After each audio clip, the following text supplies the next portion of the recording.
नमस्कार दोस्तों। आज के इस विश्लेषण में हम एक ऐसी दिल दहला देने वाली इन्वेस्टिगेशन की गहराई में जाएंगे जिसने एक ट्रेजेडी की पूरी कहानी को ही बदल कर रख दिया। ये मामला 2 साल की बच्ची ऑक्टेविया पर्ल बोनी का है। एक ऐसी घटना जिसे शुरुआत में सिर्फ एक दुखदाई हादसा बताया गया था, लेकिन जल्द ही इसने एक भयंकर रूप ले लिया।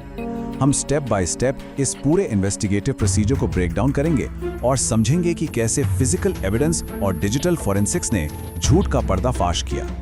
दोस्तों, हालांकि ये विषय बहुत ही गंभीर है, लेकिन क्राइम और जस्टिस के पर्सपेक्टिव से उस क्लोज डोर के पीछे की सच्चाई कैसे सामने आई, ये पूरी प्रक्रिया समझना हमारे लिए बहुत जरूरी है। तो चलिए बिना किसी देरी के सीधे इस मुद्दे में उतरते हैं। जब पुलिस शुरू में सीन पर पहुंची तो उन्हें बताया गया कि बच्ची काउच पर सोते हुए एक्सीडेंटल तरीके से सफोकेट हो गई होगी, एक स्टैंडर्ड एक्सीडेंट। लेकिन वहीं पर एक डिटेक्टिव की छोटी सी ऑब्जर्वेशन पूरी इन्वेस्टिगेशन का रुख तय कर देती है। उन्होंने देखा और कहा, बच्चे बस ऐसे ही नहीं मर जाते, यहाँ जो भी हुआ है गलत हुआ है। अब खुद सोचिए ये लाइन कितनी पावरफुल है। इस एक थॉट ने उस ट्रैजिक एक्सीडेंट के इल्यूजन को पूरी तरह तोड़ दिया और इन्वेस्टिगेशन को एक नई और थोड़ी डार्क दिशा में मोड़ दिया। इस पूरी घटना को समझने के लिए हमें उस सुबह की क्रोनोलॉजी पर ध्यान देना होगा। सुबह 5:30 बजे पेज का बॉयफ्रेंड फ्रेड काम पर निकल जाता है। उसके बाद सुबह 6:02 से लेकर 8:59 के बीच दोनों के बीच ऐसी टेक्स्ट मैसेज एक्सचेंज होती हैं जो आगे चलकर इस केस की सबसे बड़ी कड़ी बनती है। और आखिर में दोपहर 1:30 पर ऑक्टेविया को ऑफिशियली डेड डिक्लेयर किया जाता है। ये जो सुबह का टाइम विंडो है ना, ये सीधे तौर पर पेज और उसके परिवार की उस कहानी को कॉन्ट्रडिक्ट कर रहा था जिसमें उन्होंने एक शांत सुबह का दावा किया था। और यहीं आकर एक बहुत बड़ा सवाल खड़ा होता है, क्या वाकई एक 2 साल की बच्ची जो पिछले 1 हफ्ते से बिना किसी परेशानी के उसी काउच पर सो रही थी, वो अचानक सफोकेट हो सकती है? या फिर उस लिविंग रूम में कुछ और ही भयानक घटना घटी थी?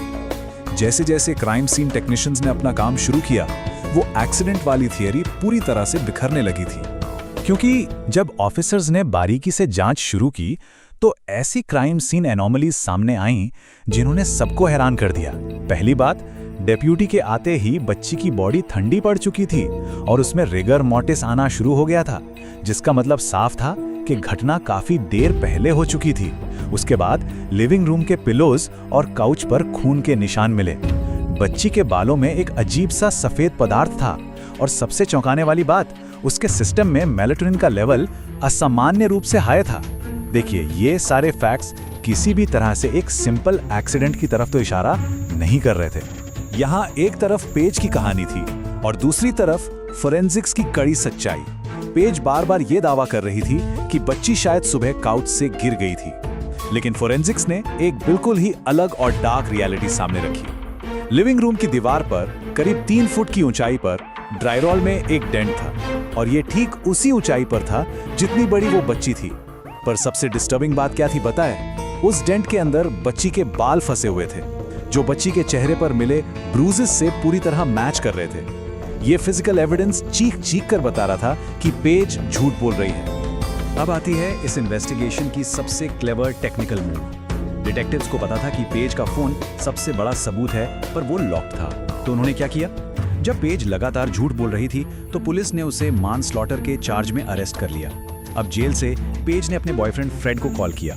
पुलिस को अच्छे से पता था कि ये कॉल्स रिकॉर्ड और मॉनिटर होती हैं। कॉल के दौरान फ्रेड फोन अनलॉक करने की बात करता है और पेज बिना सोचे समझे वही रिकॉर्ड हो रही लाइन पर अपना पासकोड बोल देती है। मतलब बिना किसी महंगे हैकिंग सॉफ्टवेयर के सिर्फ एक सिंपल सोशल इंजीनियरिंग टैक्टिक से डिटेक्टिव्स को उस फोन का एक्सेस मिल गया जिसने पूरा केस ही खोल कर रख दिया। फोन अनलॉक होते ही डिजिटल एविडेंस का जो पिटारा खुला, उसने होश उड़ा दिए। सबसे पहला झटका लगा इस कॉन्वर्सेशन से। फ्रेड टेक्स्ट करता है, उसे वो 2 चीजें दे दो ताकि वो जल्दी सो जाए, और पेज जवाब देती है, मैंने दे दिया। अब आप इसको ऑटोप्सी से जोड़िए। ये मैसेज सीधा उस अनयूजुअली हाई मेलाटोनिन लेवल से जुड़ता है जो बच्चे के सिस्टम में पाया गया था। साफ हो चुका था कि उन्होंने बच्ची को सुलाने के लिए फोर्सफुली सप्लीमेंट्स दिए थे। लेकिन बात सिर्फ सुलाने तक नहीं रुकी थी। उस सुबह लिविंग रूम में फ्रस्ट्रेशन और गुस्सा किस हद तक बढ़ चुका था, इसका अंदाजा इस अगले टेक्स्ट से लगाया जा सकता है।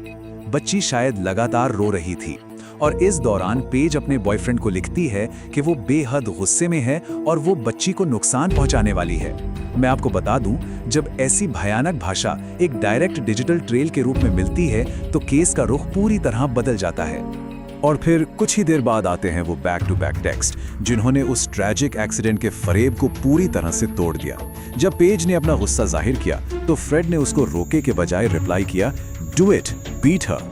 और इसके जवाब में पेज ने लिखा, आई डिड इट। ये वो एग्जैक्ट मोमेंट था दोस्तों, जब इन्वेस्टिगेटर्स को 100% कंफर्म हो गया कि ये कोई एक्सीडेंटल सफोकेशन नहीं था, ये रियल टाइम में डॉक्यूमेंट हो रही एक कंफर्म्ड क्रिमिनल कॉन्स्पिरेसी थी।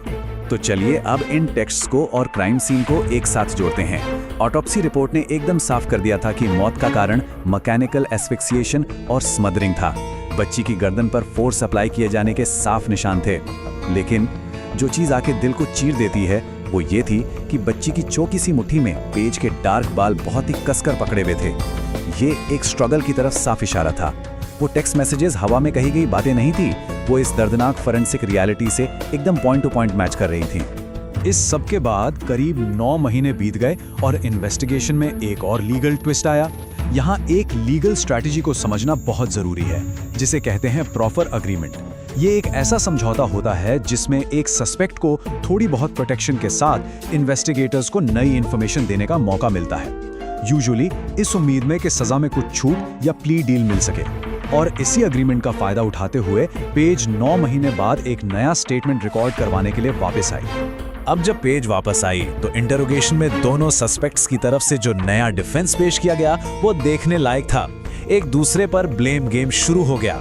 पेज ने दावा किया कि उसने टेक्स्ट्स में आई डिड इट सिर्फ इसलिए लिखा क्योंकि वो फ्रेड के अब्यूज से डरती थी और उसे शांत करना चाहती थी। वहीं दूसरी तरफ फ्रेड ने पुलिस को बताया कि उसके टेक्स्ट तो बस एक फिगर ऑफ स्पीच थे। उसका कहना था कि बीट हर से उसका मतलब बच्ची को ब्लैंकेट में स्वाडल करना था। दोनों अलग अलग बहाने बना रहे थे, लेकिन उनकी ये कहानियां उस ठोस फिजिकल एविडेंस के सामने पूरी तरह बेअसर थी। इस लॉन्ग और कॉम्प्लेक्स इन्वेस्टिगेशन के बाद फाइनल लीगल आउटकम आखिर में सामने आ ही गया। जुलाई 2025 में पेज निकोल बोनी ने प्ली डील एक्सेप्ट कर ली, जिसके तहत उसे फर्स्ट डिग्री चाइल्ड अब्यूज और असॉल्ट के लिए करीब 18 साल और 9 महीने से लेकर 45 साल तक की सजा सुनाई गई। वहीं फ्रेडरिक ली नेल्सन पर फेलेनी मर्डर, टैंपरिंग विद एविडेंस और असॉल्ट बाय स्ट्रैंगुलेशन जैसे संगीन चार्जेस लगे हैं। उनका ट्रायल अभी पेंडिंग है, जो अप्रैल 2026 में शुरू होगा। ये पूरी प्रोसीजरल जर्नी दिखाती है कि फिजिकल और डिजिटल एविडेंस मिलकर आखिर में जस्टिस तक पहुंच ही जाते हैं। इस पूरे विश्लेषण के आखिर में एक बहुत ही अनसेटलिंग सवाल पीछे छूट जाता है। जब सारा का सारा फिजिकल एविडेंस और डिजिटल ट्रेल उनके हर झूठ को काट देता है, तो ऐसी एक क्लोज डोर्स के पीछे होने वाली अगली ट्रेजेडी को हम कैसे रोक सकते हैं? साइंस और वार्निंग्स तो हमेशा मौजूद होते हैं, बस जरूरत होती है उन्हें वक्त रहते पहचानने की। मुझे उम्मीद है कि इस डिटेल टाइमलाइन और फोरेंसिक ब्रेकडाउन से हम सबको इन्वेस्टिगेटिव प्रोसेस की ताकत समझ आई होगी। आज के इस विश्लेषण में मेरे साथ जुड़ने के लिए आपका बहुत बहुत शुक्रिया।